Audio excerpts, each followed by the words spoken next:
Diyos amang nasa langit, habang kami ay nagpapahinga at nagpapasalamat sa pagtatapos ng araw na ito, kami humihiling ng kapayapaan at kaligtasan. Nasusulat sa Isaiah 41 verse 10 ng iyong pangako, huwag kang matakot, sapagkat ako'y sumasa iyo. Huwag kang manglupaypay, sapagkat ako'y iyong Diyos.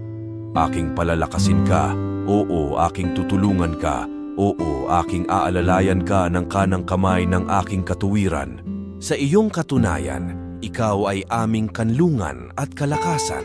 Kami ay nagtitiwala na ikaw ay palaging nariyan sa aming mga pangangailangan.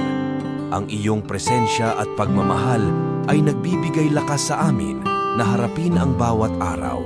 Sa iyong mga pangako, kami nagpapatuloy na magtiwala at mag-alab na sumunod sa iyo. Salamat, Panginoon, sa iyong pagmamahal at katapatan. Sa ngalan ni Jesus. Amen.